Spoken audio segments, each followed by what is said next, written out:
What's going on YouTube? My name is FG3000. I'm back in the place to be and welcome to Pokemon Rumble Rush, a brand new official Pokemon game that just launched yesterday. So if you do want to download the title, I will have the links in the description below. Now, the game is in an official global launch status. However, I do think that the iOS version is still kind of lagging behind.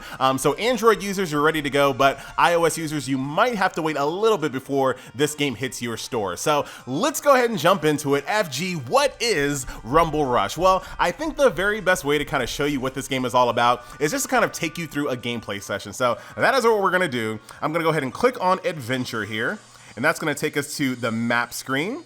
Now you're going to spend a lot of time here looking for Pokemon, as you might do. As you guys can see, there's a search button here, and I have 2 feathers. That is the currency that you need to use in order to search for new Pokemon. So I'm going to go ahead and press that. Now the game will give you a preview of where Pokemon have been located by other players. You can choose to click on that if you want to, or if you want, I can just click right here in the middle of the ocean and see if I can find maybe some Crabbies or oh, Tentacruel 3-star stage. That's actually really good. So you can randomly click on the map, that'll take you to the actual course itself, and this is where you start wreaking havoc on these poor Pokemon that have done nothing. They've done nothing to you.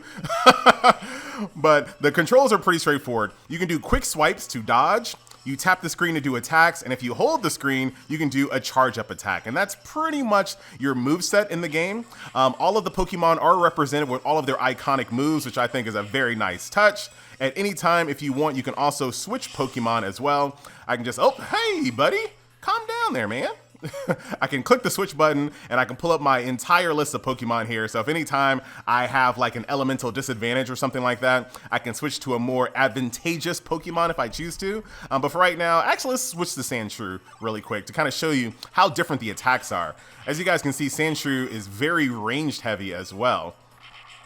Here's my Sand Tomb, which is a nice little AoE attack. Very cool. Let's go ahead and switch back to Charmander here. Just so I can build up my ultimate meter. Now, the only other bit of combat that you have in this game is this ultimate summon here. So while we're beating up Tentacruel, I'm going to power up my ultimate by killing the ads. Now, in order to do really good damage to bosses, you really need to have a summon equipped. And I'm about to press it right there. Out comes, and then down you go. GG. There are lots of different summons. I would say, you know, I'm totally guessing on this because I haven't actually played the game long enough, but I'm gonna say that every single Pokemon can be a summonable Pokemon that you can use to attack bosses with. Now, after you clear a stage, you will get your spoils. So I got myself a Krabby there, a couple of Krabbies, and it does display their power levels. There's a Tentacruel there, some gold that I'll use to upgrade my my gear, which I'll show you in a little bit. There are the guide feathers that you need to actually activate stages, and then of course the ore. So this is actually a perfect flow of what you're going to be doing in the game. So I just ran a stage. I'm going to take that ore back to my base, and this is where you might be familiar with this if you played other games like Clash Royale, for example. The chest system, where you unlock chests, you come back in 2 hours and 51 minutes or 7 hours and 6 minutes. These will open up, and then you're going to get goodies outside of them. So I'm actually, for the sake of the YouTube, we're going to go ahead and just spend some currency to unlock this ore so I can kind of show you what you get out of them. Maybe. There we go. The game has been very buggy. It freezes quite a bit. Sometimes the ore system is really off. So yeah, just be prepared. And also the game really kind of hates Wi-Fi for some reason. So I don't know. I get a lot better performance on this game when I'm on data. So I just opened up an ore, and as you guys can see, I got a bunch of gear that I'm about to show you here. And then once again, I'll set up another ore in one of these little you know, slots here, and then I'll come back in 9 hours and 59 minutes to open up that ore to get even more gear, hopefully some new summons, and then rinse and repeat. Go out and find new Pokemon, get more ore, power them up, find more Pokemon, get some ore, power them up. So that is pretty much the gameplay flow there. So here is the gear that I just got here. Now, as you guys can see, the gear is kind of separated via Pokemon types. So you have Bug Move, so you would equip that to a Bug-style Pokemon in order to give them more damage. You have Psychic Move, once again, equip those to Psychic Pokemons, Fire Move, Fire Pokemon, Water, etc., etc. You're going to get a bunch of these little gear power-ups. You can also upgrade these gear power-ups by basically sending excess and extra. And once again, for the sake of YouTube, I'll send this gear back to the club, and it'll give me upgrade kits that I can use to turn around and power up my existing higher level gear slots, as you guys can see. In addition to just power moves, there are also charge, their HP, there's gear that'll just increase your CP level, all kinds of different things of that nature. And then of course there are summon gears as well. As you guys can see, I have quite a few, and I also have the pay to win one, Pikachu. You paid to win already, FG? I gave him $3. I gave him $3. Come on. And then here are the lists of all your Pokemon here. So we're gonna use Tentacool as an example here. So I can attach a summon gear on him. So I'll go ahead and attach summon gear. So now when I use Tentacool in combat, I can cast a summon. He has 2 gear slots. So what I'm gonna go ahead and do, equip him with this move gear, which will give him an additional 15 CP, which will give me up to 292. And then water, right? Do I have a good one? I don't really have a good one. Yeah, I do. Water move plus. And there you go. So now my Pokemon's ready to go, 332, and I think that might be enough to unlock a boss encounter. So here is the other layer of gameplay here. So as you guys can see, when you look at your map, there's going to be basically a boss Pokemon in the center of it, and I'll click and kind of show you what the requirements are. So I cannot fight Mr. Mime until I have a Pokemon that has a CP of at least 310. I have 332, so I'm good to go. And I've caught at least 10 Pokemon in this specific area. So once I've done that, I can then attack this boss. You can click the recommended Pokemon button, which will automatically just grab the most advantageous Pokemon out of your deck. Here I am, here's my Tentacool that we set up already. Oh, hey, don't worry about that. And combat proceeds. Ah, man. The show must go on, ladies and gentlemen. I'm just showing you some boss runs. Don't worry about that. So yeah, there we have it. Oh, what are you gonna do, Mr. Mime? Oh, so he's gonna basically, defense up. So we're gonna do charge up attacks here to get him out of his, basically his defensive mode, his super shield. Then keep on doing some damage to him. The best way to build up your ultimate meter is by killing the ads that they always spawn. So as you can see, some ad spawn, do my summon, and there is some super effective damage. Once again, Mr. Mime is gonna super shield up. I'll do a charge up attack to kind of break through his shield. Do some good damage there, super effective, because I planned this out perfectly with my boy Tentacool. And one more attack, down you go. Now, do I get Mr. Mime? I think I did. It depends on how they fall over. I got 2 feathers, so that'll allow me to do some more searches.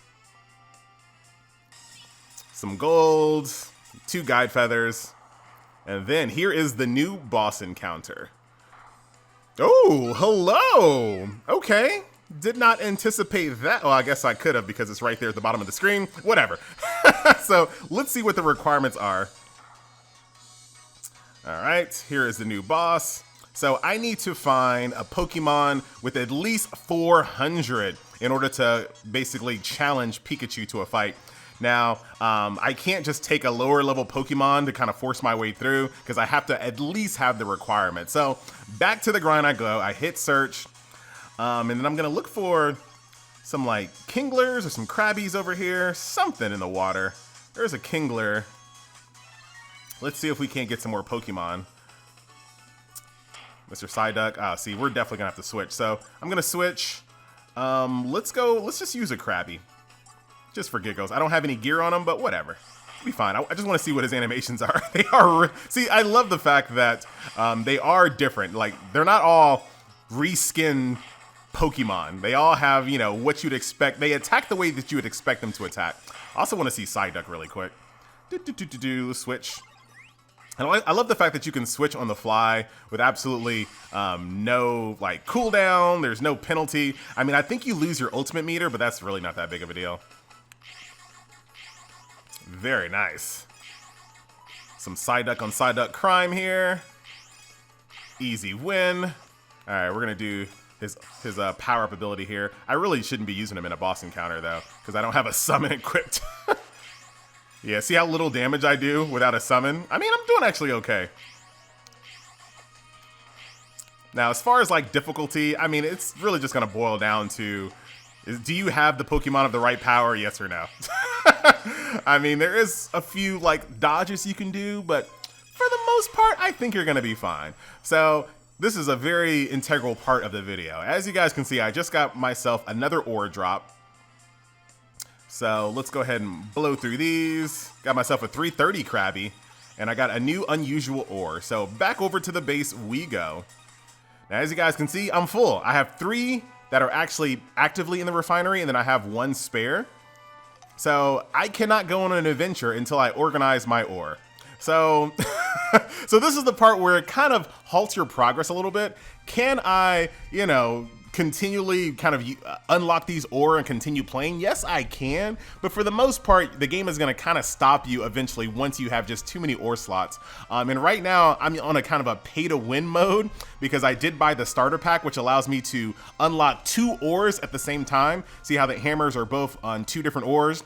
If you have not bought that starter pack, or if you do not have that buff on your account, you will only be able to unlock 1 ore at a time, which is kind of lame in my opinion, especially considering that if you do want to have the additional ore refining slots, it's only temporary. So the one that I have only lasts me 24 hours and then it's over. Then I'm back to unlocking 1 ore at a time, which it's just so annoying. It's really annoying. And I think that just kind of hampers the overall gameplay in my opinion. So yeah, don't plan on organizing that. The only additional things in the game, of course, are achievements, as you might expect. There are dailies, there are limited time events as well that'll get you some cash shop currency. As far as I can tell, the only thing that you use this cash shop currency on is to unlock ore quicker. There's not like a gotcha or anything like that. If we go over here to the shop, the only thing you can buy in the shop are the cash items. So these are the things. There's a starter kit that I bought. You can buy a Pokemon catch boost that'll allow you to catch more Pokemon in the game. I don't know if I've already covered this already, but catching Pokemon in this game is just by killing them. Like, you don't actually have to catch a Pokemon. You kill them and then they're yours. There's the extra refining slot right there. As you can see, I have 1 hour left on that. And then you have like a daily diamond set. And I think this is actually really kind of funny. Most games, when you can buy in-game currency, they allow you to buy packs all the way up to 99. But for whatever reason, they just decided to stop it at $24.99. I think just so they can have that on the Google Play Store to be like, hey, our in-app purchases only go up to $24.99, which really, it doesn't matter. It's a gem pack. Who cares if you can buy a $99 gem pack? If you're going to buy multiple 24s, you might as well have one 100. In my opinion. The last and final thing in the game are the boss rush stages that you can only do once per day. And basically these are kind of like speed runs. And I'm full of ore. And this is, it's kind of annoying. It's kind of annoying, to be honest. Allow people to open up more than 1 ore at a time. At least, I think everyone's account should have 2 by default, and if you pay to win, you can unlock 3 at a time. Something like that, but I do think that the ore is kind of an annoying system. But here is just like a boss rush mode. You basically have a time limit where you have to kill these bosses, and once you do, you get some goodies, but it's pretty straightforward. But that is pretty much the game, ladies and gentlemen, boys and girls. I'm just gonna go ahead and, since I think for the most part, you have tickets to open up ore and then you have diamonds to open up ore. And that's really the only use for diamonds. So you might as well get used to just doing that, I guess. There you go. I have my new ore in that slot. See what else we have in here. See if we get any new summons. But for the most part, these gear, like I said, these water moves, you're going to use these to power up your main. Oh my god, you're gonna use those to power up your main. One other thing about this game is that it is very emulator unfriendly. I struggle so much with this game on emulator. You have to play on your cell phone, as you guys can clearly see. But I think that is where we are going to stop the video, ladies and gentlemen, boys and girls. So that will do it.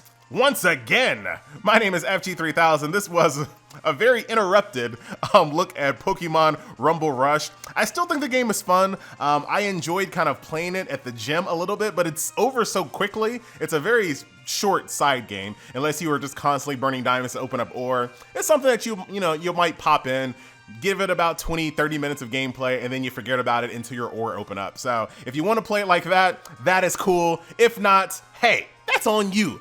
Once again, my name is FG3000. I thank you so much for watching, and I'll see you guys in the next video. Later.